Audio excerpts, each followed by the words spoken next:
বলছি সালামের জবাবটা সবাই মিলে জোরে সরে দিবেন।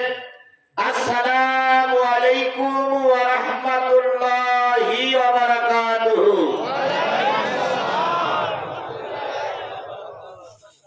আল্লাহ পাকের দরবারে কোটি কোটি শুকরিয়া, যিনি প্রচন্ড শীতের ভিতরে আরামের বিছানা বাদ দিয়ে শুধুমাত্র আল্লাহর সন্তুষ্টি অর্জনের জন্য খেরের উপরে আপনারা অনেকক্ষণ ধরে বসে আছেন। আপনাদের বসা দেখে আমার কষ্ট লাগে। শীতের পরে বসে আছেন, আমি যখন আসতেছিলাম তখন পা ডেবে যাচ্ছিল, তাহলে নিশ্চয়ই নিচে নরম নরম জায়গা, ঠান্ডা জায়গা আপনারা বসে আছেন। আর আমাদেরকে আল্লাহ উপরে বসাইছে। আল্লাহ যেন আমাদের আগে আপনাদের জান্নাতে দেয়। কারণ যে কাজে কষ্ট বেশি সে কাজে মজা বেশি। যেই লেখাপড়া বেশি করে করা যায় সেই লেখাপড়ার ফল ভালো পাওয়া যায়। কথা বলে ঠিক না ঠিক? আগের ওয়াজগুলোয় বাধা ছিল, মজা ছিল। এখন বাধাও নেই, মজাও নেই। কথা বলেন না কেন? খেলা যদি দুই পক্ষ সমান সমান না হয়, মাঠে খেলা করতে গেছে, দুই পক্ষ যদি সমান না হয়, তাহলে একা একা গোল গোল গোল, ওই খেলায় মজা লাগে? গোল দিন যাবো হবে না, আবার এদিক গোল দিন যাবো হবে না, দুই পক্ষ ঠোনাঠুনি হবে, ওই গোলে মজা আছে। 17 বছর যত জায়গায় কথা বলেছি, বাধা হয়েছে, মজা ছিল। এখন জামাত আর বিএনপির লোক দিয়ে ভরা, কার বিরুদ্ধে বলবো ভাই?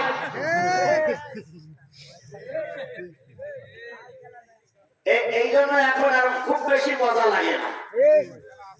এখন কষ্ট করলে যে ফল পাওয়া যায় সেই ফলটা অনেকদিন মনে থাকে। আপনারা কষ্ট করে বসেছেন, আল্লাহ আপনাদের উত্তম জাযা এবং খায়ের দান করুন। আপনি আমি কোরআনের মাহফিলে বসে আছি আল্লাহ সন্তুষ্টির জন্য, এবং এই জন্য আবারও আল্লাহ শুকরিয়া আদায় করছি, আলহামদুলিল্লাহ।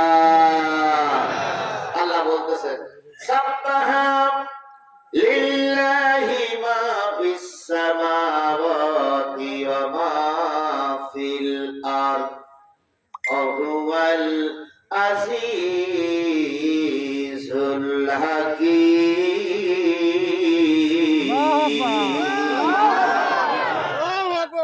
কোরআন তেলাওয়াতের পরে যারা আল্লাহু আকবার বলবে, আল্লাহ তাদের জান্নাতে যাওয়ার পথ সহজ করে দিবেন।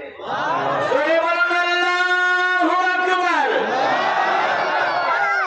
হে নবী, আপনি বলে দিন, আসমানে যা আছে, জমিনে যা আছে, আসমান জমিনের মাঝখানে যা আছে, জমিনের তলদেশে যা আছে, জমিনের উপরে যা আছে, আসমানের উপরেও যাহা কিছু আছে, ইচ্ছায় হোক আর অনিচ্ছায় হোক, শুকরিয়া আদায় করে কেবলমাত্র মানুষ আল্লাহর শুকরিয়া আদায় করতে চায় না। একটু বিপদে পড়লে আল্লাহর একটি গায়ে গায়ে ডাকে, বিপদ উদ্ধার হয়ে গেলে আল্লাহ বলে কেউ ছিল এ কথা মনেই রাখে না। যখন মামলা ছিল, পুলিশ এসে দাঁড়াই বেড়াত, তখন ওই ঘেরের টঙের বাসায় অথবা বিভিন্ন জায়গায় বসে সুবহানাল্লাহ জোর ছিল। এখন আর পালানো লাগে না, এখন আর অত কষ্ট করে সুবহানাল্লাহ কে বলতে চায় না। অথচ আল্লাহ সুখে রেখে দুঃখে রেখে পরীক্ষা করে দেখতে চায়, বান্দা তুমি আমার পক্ষে না বিপক্ষে। বিএনপি জামাতের ভাইদের দ্বারা মাছ ধরা, আজকে কি কায়দায় সব ঘুরে ঘুরে বেড়াচ্ছে। মনে হচ্ছে এদেশে কোনো সমস্যাই ছিল না, একেবারে মনে হচ্ছে না ভাই।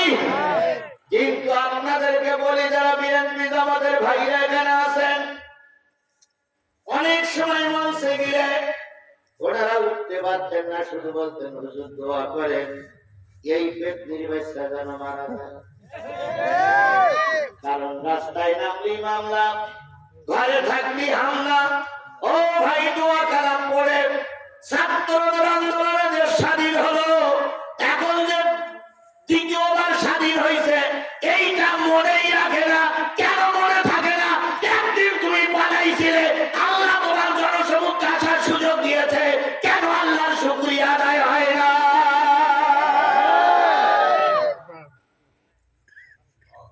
সুখে থাকলে যারা আল্লাহরে ভুলে যায় তাদের অবস্থা কি হয় জানেন তো? মাঝে মাঝে ফুলের মালা, মাঝে মাঝে জুতোর মালা। আজকে আপনি সুখ পাইছেন, ফুলের মালা পরানো হয়েছে, আপনি যদি আল্লাহরে ভুলে যান, যে জনগণ আপনারে ফুলের মালা পরাচ্ছে, 1-2 বছর যেতে না যেতে ওই জনগণ আবার আপনাকে জুতোর মালা পরাবে। এই জন্য সুখে থাকি দুঃখে থাকি শুকরিয়া আদায় করবো কার? ঠিক তো? তাহলে সুখের কথাটা জোরে হয় না আসতে হয়? যদি বিপদে থাকে ভাই কেমন আর যদি সুখে থাকে কেমন আছে? আলহামদুলিল্লাহ। তাহলে সুখের কথাটা জোরে হয় না আসতে হয়? যে ব্যক্তি আসতে বলবো দুঃখে আছে, এবার খেয়াল করবে। যে ব্যক্তি বলবো আলহামদুলিল্লাহ, মনে করতে ওর বউ মরে গেছে, না ওর ঘরে খাবার নেই, দুর্বল হয়। এই মুরব্বী বুঝতেছে তো, এই লোকেরা বলে না মুরব্বী তো ঠিক আছে।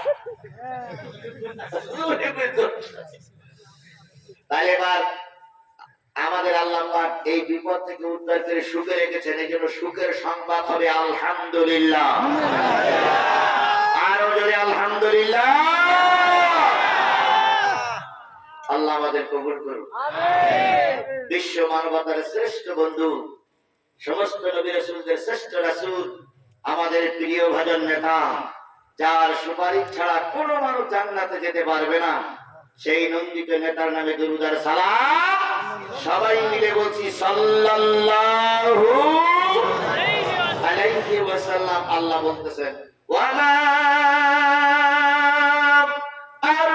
আরসালনাকা ইল্লা রাহমাতাল লিল আলামিন।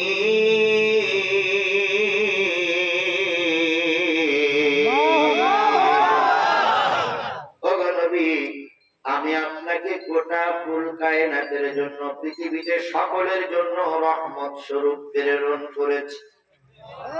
রহমত আরবি শব্দ, রহমত মানে কি? দয়া। রহমত মানে কি? তাই আল্লাহ বলেন গোটা পৃথিবীর জন্য আপনি দয়া। আপনি খেয়াল করুন, একজন অমুসলিমদের জন্য আল্লাহর নবী ছিলেন, স্ত্রীর জন্য নবী ছিলেন রহমত। একজন ভালো একজন সেনানায়ক যদি খুঁজতে চাও, নবী ছিল রহমত। আর একজন রাষ্ট্রপতি যদি খুঁজতে চাও, নবী ছিল রহমত। অথচ এই রহমতের নবীকে আমরা ঠিক মতন স্মরণ করতে পারি। তাই আপনারা যে বছর দাঁড়াই আছেন, যদি বসার জায়গা থেকে বসেন, আর যদি মনে করেন হুজুর ভালো লাগতেছে না, তাই ইট ফেলে বেরিয়ে দৌড় মারেন, নিয়ে আসেন ইট, মারেন হুজুরের মুখ পেটে। গোষ্ঠী বলা চলে যাচ্ছে, তাহলে ওরা কি আসলে আল্লাহর বান্দা না শয়তানের গোলাম? বসুন বসুন, ওনার নবীর নামে আলোচনা হচ্ছে। যদি আপনি চলে যান, নবীর সুপারিশ পাবেন না। যে কজন লোক রাস্তায় ঘুরে বেড়াচ্ছেন, আল্লাহ না করুক যদি এই অবস্থায় মৃত্যু হয়, রাসূল আপনার পক্ষে সুপারিশ করবে না। এই জন্য রাসূলের সুপারিশ ছাড়া কোনো মানুষ জান্নাতে যেতে পারে না। সেই রাসূলের নামে দুরূদ আর সালাম সাল্লাল্লাহু আমার ভাইরা, রাসূলের পাক সাল্লাল্লাহু আলাইহি সাল্লাম যখন এসেছিলেন তখন তার বাবা বেঁচে ছিল? দুনিয়ায় যখন এসেছিলেন তখন তার বাবা বেঁচে ছিল? নবীজি পৃথিবীতে আসলেন কতই রবিউল আউয়াল? বাগের বেশের মতন ঠাস ঠাস করে বলবেন কতই রবিউল আউয়াল? কি বার? কোন সময়? শবে সাদিকের সময় আল্লাহর নবী আসলেন। নবীর মা মাঝরাত থেকে আমিনার একটু পেটে ব্যথা ব্যথা মনে হচ্ছিল। আমিনা কেঁদে বলে, মালিক মনে হচ্ছে তোমার প্রিয় মাহবুব বান্দা দুনিয়ার মধ্যে দেখবে পথ খুঁজতেছে, কিন্তু আমি যে নবীকে পথ দেখাবো আমার পাশে সান্ত্বনা দেওয়ার মতন কেউ না। নারীরা সবচেয়ে বেশি ভয় পায় সন্তান প্রসবের সময়, আর যদি সেটা প্রথম সন্তান হয় তাহলে মায়ের আরো বেশি ভয় পায়। কথা বলেন ঠিক না বেঠিক? আমেনার পাশে কেউ নাই, ডাইনে কেউ নাই, বামে কেউ নাই, আমেনা কাঁদতেছে কার কাছে? ও আমার জাতি, মনে রাখো তোমার ডাইনে বামে পিছনে সামনে কেউ নাই, তুমি আল্লাহরে ডাকো, দুনিয়ার কোন লোক তোমার পাশে থাকার দরকার নাই, আল্লাহ তোমার আমার জন্য যথেষ্ট। সেই আল্লাহ আজও আছে না নাই? থাকলেও জয়পুরহাটের দিকে নাই, বেশি আছে। আল্লাহ আপনাদের পরে করুণা করুক, রহমত করুক, দয়া করুক, আমিন। আমেনা কাঁদতেছে, মালিক পেটের ব্যথা অনুভব হয়েছে, মনে হচ্ছে তোমার হাবিব দুনিয়ায় দেখবে পথ খুঁজতেছে, আমার পাশে কেউ নাই। হঠাৎ করে আমেনা ডান হাত ঠেনা নাড়ালেন, ডান হাতে একজন মানুষের ছোঁয়া লাগলো অন্ধকারের ভিতরে। এবার আমেনা বললেন, কে আপনি? ওই লোকটি আমেনার হাত ঠেনা ধরে গালে চুমা দিয়ে বলতেছে, আমেনা দুঃখ নিও না, কষ্ট নিও না, বিশ্বের সর্বশ্রেষ্ঠ মানুষটি তোমার মাধ্যমে দুনিয়ায় আসতেছে, আল্লাহ পাক জান্নাত থেকে তোমার খেদমত করার জন্য আমাকে পাঠিয়েছে। আমেনা বললেন, আপনার পরিচয় দিন। ওই মহিলা বললেন, আমি আর কেউ নয়, আমি হলাম আদম আলাইহিস সালামের স্ত্রী, তোমাদের আদি মাতা হাওয়া আলাইহিস সালাম। দুনিয়ার কোন ধাত্রী আমেনার পাশে ছিল না, আল্লাহ জান্নাতি ধাত্রী দিয়ে আমেনার সাহায্য করেছে। আমেনা বলেন, আমি বাম হাত কেনা নাড়ালাম, আরেকজন মহিলার গায়ে ঠেকলো, জিজ্ঞেস করলাম তুমি কে? তিনি বললেন, আমেনা আমি হলাম হযরত ঈসা নবীর মা, আবার নাম হলো মারিয়াম। তুমি মালিকের কাছে কেঁদেছো, মালিক তোমার সাহায্য করার জন্য আমাকে জান্নাত থেকে পাঠিয়েছে।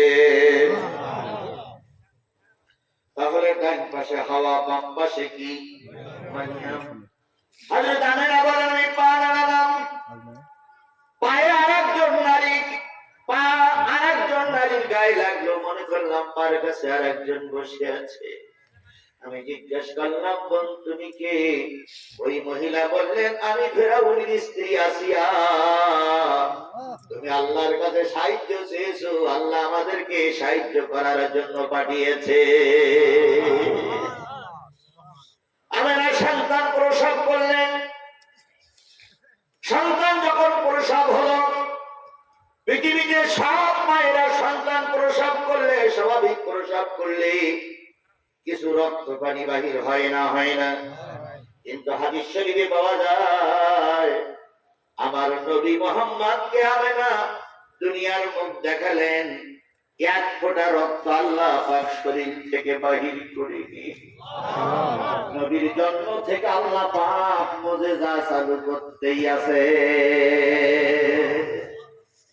আপনারা যারা বাবা হয়েছেন, মায়েদেরকে বলি, সন্তানেরটা হইলে সন্তানের নারীর সঙ্গে মায়ের নারী কি থাকে? কেটে বেঁধে দেয়। কিন্তু আল্লাহ নবী যখন দুনিয়া এসেছিলেন, আমেনা বলেছেন, আমি খেয়াল করলাম আমার সন্তানের সঙ্গে নারীর কোনো সংযোগ নাই, আল্লাহ পাক বিনা সংযোগে আমার সন্তান নবী মুহাম্মদকে দুনিয়ার মুখ দেখাইছে। এখানেই শুধু শেষ নয়, নবী রহমত, নবী দয়ালু। আমরা সাধারণত ছেলে সন্তান হলে 4 বছর 5 বছর 6 বছর হলে একটা চামড়া কেটে বাদ দেই। 5 বিবিতে কথা, 5 বিবিতে বলে এটারে কি ঘটনা বা মুসলমানি। কিন্তু আল্লাহর নবী দুনিয়ায় এসেছিলেন চামড়াকে নিমক দেওয়া লাগেনি, আল্লাহর ফেরেশতা দিয়ে নিজে হাতে খতনা করে এই নবীকে পাঠিয়েছিলেন।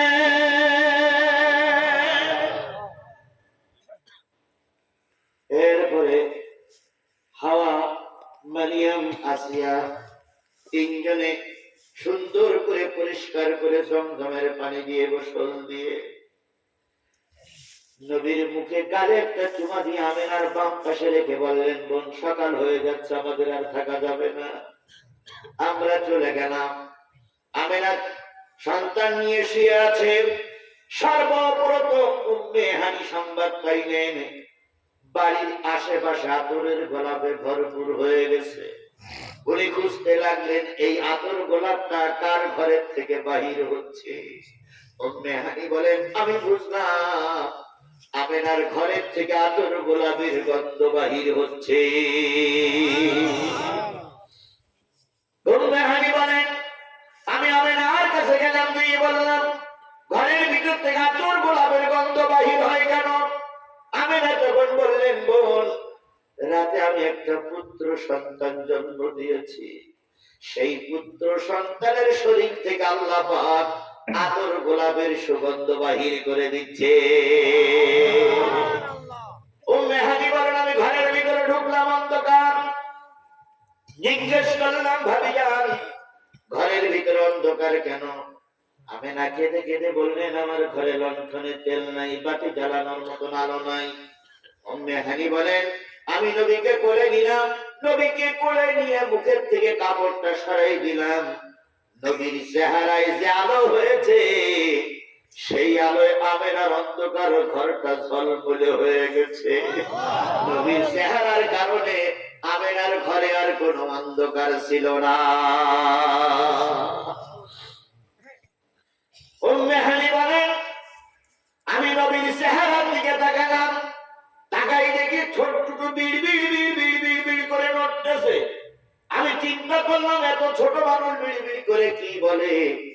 আমি নবীর মুখের কাছে কানটা লাগালাম, কিছুই বুঝতে পারলাম না। নবী যখন বড় হয়ে গেল জিজ্ঞেস করেছিলাম, ভাতিজা জন্মের পরে কি বলে কেঁদেছিলে? নবী ফুপি আম্মার গলা জড়াই ধরে বলেছিলেন, ফুপি আম্মা জন্মের পরে কেঁদেছিলাম, রব্বি হাবলি উম্মতি, আয় আল্লাহ আমার গুনাহগার উম্মত গুলোরে মাফ করে দাও। তাই নবীজি জন্মের পরে কাঁদলেন কাদের জন্য? বলেন কাদের জন্য? আমি পুরী মুসলমানদেরকে বলি, আপনারা কি সেই নবীর উম্মত? আমরা কি সেই নবীর উম্মত? এই কথা বলেন না কেন?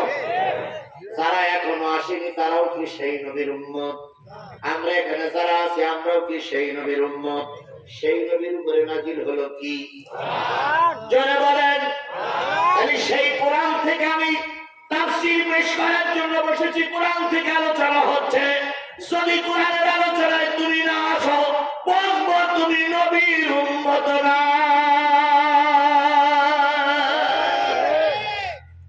ঠিক না বেঠিক? যাদের জন্মের পরে কানে আযান হয়, যাদের জন্মের পরে কানে একামত হয়, তারা কোরআনের মাহফিল থেকে দূরে সরে থাকতে পারে না। তাহলে আমাদের নিশ্চয়ই কানে আযান হয়েছিল বলে আমরা কোরআনের মাহফিলে আসছি। আর যে করে এখনো আসেনি, বাদাম খেয়ে বেড়াচ্ছে, ও যেন ওর মার্কা দিয়ে জিজ্ঞেস করে, না মাহফিলে গেলাম তো ভালো লাগেনি, আমার আযান হইল তো। নিশ্চয়ই ওর মা বলবে আযান দেওয়ানো খুঁজে বলা যায়নি। যাদের জন্মের পরে কানে আযান হয়েছে তারা কোরআনের মাহফিল থেকে দূরে সরে থাকতে পারে না, পারে। সুতরাং সেই নবী জন্মের পরে কাঁদলেন, মৃত্যুর পরে কাঁদলেন, তারপর উহুদে কাঁদলেন, তায়েফে কাঁদলেন, এখনো কবরে শুয়ে শুয়ে কাঁদতেছেন। কিয়ামতের দিন ওই নবী ততক্ষণ কাঁদবেন যতক্ষণ তার উম্মত জান্নাতে না যায়। আমরা কি রাসূলের সুপারিশ নিয়ে জান্নাতে যেতে চাই? সবাই মিলে বলুন তো, রাসূলের সুপারিশ নিয়ে জান্নাতে যেতে চাই? যারা যেতে চান তারা সকলে রাসূলের নামে দুরূদ দিয়ে আমরা শুরু করি, কারোর জবান বন্ধ থাকবে না। সকলে মিলে বলছি সাল্লাল্লাহু। রসুল আমার ভালোবাসা, রসুল আমার আলো আশা, রসুল আমার প্রেম বিরহের মূল আলোচনা, রসুল আমার কাজে কর্মের অনুপ্রেরণা, রসুল আমার ভালোবাসা। নেতার মতন নেতা আমি পাই না যখন খুঁজে, কান্দি এবং কান্দি শুধু এই দুটি চোখ বুজে, তখন তোমার বদর বুক যোগায় মন্ত্রণা,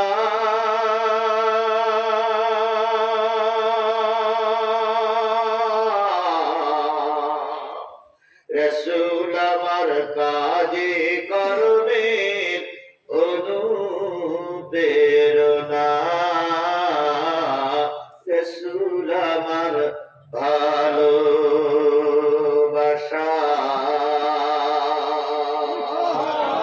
সেই নবীর নামে আবারও দুরূদ আর সালাম সাল্লাল্লাহু। বন্ধুগণ, অনেক রাত হয়ে গেছে, আপনারা ঠান্ডায় বসে আছেন কি শোনার জন্য? আরো জোরে বলেন। এবার একটু কোরআনের ভূমিকায় দুটো কথা শোনেন। আল্লাহ বলেন, ইন্নামাল মুমিনুন আল্লাযীনা ইযা যুকিরাল্লাহু ওয়াজিলাত কুলুবুহুম, নিশ্চয়ই তারা মুমিন যাদের সামনে জিকির করলে তাদের দিলগুলো কি হয়ে যায়? নরম হয়ে যায়। জিকির মানে কি? শরৎ। কার শরৎ? কোন জায়গায়? সব জায়গায়। তাই সব জায়গায় জিকির করলে তাদের দিল নরম হয়। আর নবী বলেছেন, আফজালুল যিকরি তিলাওয়াতুল কুরআন, সবচেয়ে উত্তম জিকির হলো আল্লাহর কোরআন তেলাওয়াত করা। তাই আমি সূরা মায়েদা 3টা আয়াত তেলাওয়াত করেছি, নেব 5টা, কিন্তু তেলাওয়াত করেছি 3টা, আরো দুটোর সঙ্গে যোগ করব। এই 5টা আয়াত তেলাওয়াত শুনলে যাদের দিল নরম হবে, আল্লাহর ভাষায় তারা মুমিন। এই কথা বলেন, আল্লাহর ভাষায় তারা কি? এখানে কি বিএনপি জামাতের নাম আছে? আল্লাহ বললেন, তোমার কোরআন শুনলে যদি দিল নরম হয়, দিলের ভিতরে যদি ধাক্কা দেয়, জেনে নিও তুমি মুমিন।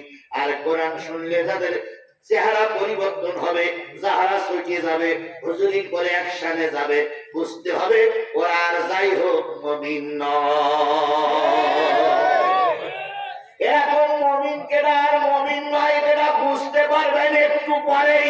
দেখবেন কিছু লোক খুশিকে তাকবীর দেবে, আর কিছু লোক মঞ্চে অথবা নিচে বসে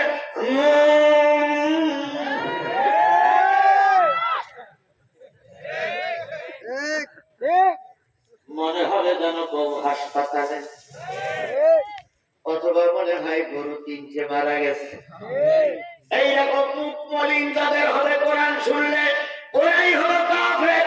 আর কোরআন শরীফ শুনলে যাদের দিলে মায়া লাগবে, আল্লাহর ভাষায় ওরাই হলো মুমিন। ওয়াইযা তুলিয়াত আলাইহিম আয়াতুহু, এই কোরআনের ব্যাখ্যা যখন তাদের সামনে করা হবে, তখন তাদের ঈমান বৃদ্ধি পাবে। ঈমান কিভাবে? আরো জোরে বলেন, ঈমান কিভাবে? তাহলে আপনার কোরআন শরীফ শুনে যদি উপকার না হয়, তাহলে বুঝতে হবে আপনি মুমিন হতে পারেন নাই। ওয়ালা রাব্বিহিম ইয়াতাওয়াক্কালুন, আর মুমিন সকল ক্ষেত্রে তাওয়াক্কুল করবে কার উপরে? আরো জোরে বলেন, কার উপরে তাওয়াক্কুল করবে?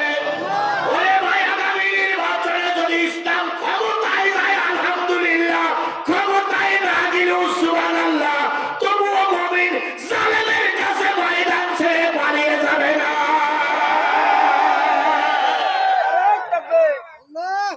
কথা ঠিক না ঠিক?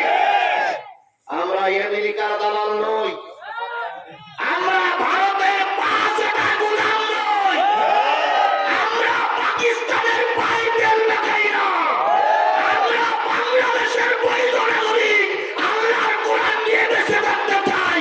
ক্ষমতায় গেলেও আলহামদুলিল্লাহ, না গেলেও সুবহানাল্লাহ।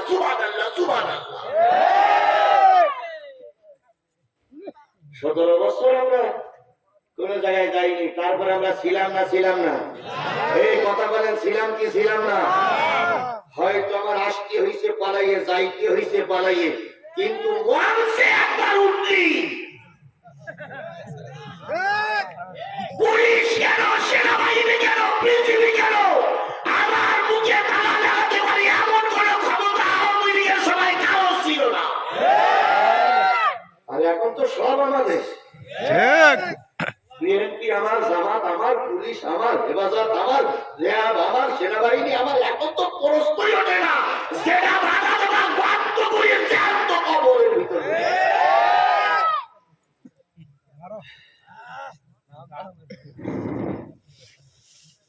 গা গরম হতেই হবে। আমি ওয়াজ করবা, তুই পোল্ট্রি মুরগির মতো। এরা ওয়াজ আগেও হয়নি, এখনো হবে না। কথা বলেন, কথা বলেন। ওয়াজ হবে চোখে চোখ রেখে। ভারত তুমি শক্তিশালী, তাতে কি হয়েছে?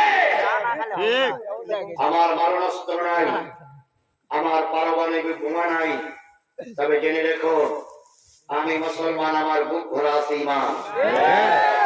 আর বাংলাদেশের আনাচে কানাচে আছে বাঁশের ঝাড়, আর প্রায় ভাটায় আছে হাজার হাজার ইট। যদি ভারত তোমার সঙ্গে লড়াই করতে হয়, আমার 40 লক্ষ আছে সেনাবাহিনী, পুলিশ কর্মকর্তা সহ যৌথ বাহিনী 1,40,000 সম্ভবত, তাদেরকে সঙ্গে নিয়ে বাংলাদেশের আপামর জনতা কাঁধে বাঁশের লাঠি আর বগলে প্যাকেটে করে কি ঘনিয়ে সেনাবাহিনী পুলিশের সঙ্গে আমরা মহড়ায় নামবো। ভারত যদি বেশি মারামারি করো, ঠ্যাঙের গিয়ে ছাই দিয়ে বন্ধ করে দেখিয়ে দেবে। আরে ভাই দেখা, আমরা মরতে জানি কিন্তু মাথা নত করতে জানি না। আমার বিজিবি ভাইরা মরতে পারে কিন্তু ভারতের কাছে আত্মসমর্পণ করতে জানে না। কথা বলেন ঠিক না বেঠিক? আল্লাহ আমাদেরকে আল্লাহর বলে তাওয়াক্কুল করার তৌফিক দান করুক। আমরা তাওয়াক্কুল করেছি কি শোনার জন্য? আরো ধরে বলেন কি শোনার জন্য? হাদিসে যাই, আল্লাহ নবী বলেন তাদা রাসূলের মে সাআতাম মিনাল লাইলে খায়রুম মিন আহিয়াহিয়া। রাতের কিছু অংশ সময় যদি কোরআন হাদিসের আলোচনা শোনার জন্য বসে যাও, সারা রাত নফল নামাজ পড়লে যতটুকু সওয়াব আল্লাহ দান করবে, তার চাইতে বেশি সওয়াব দান করবে যারা কোরআন হাদিসের মাহফিলে রাতের কিছু অংশ সময় বসে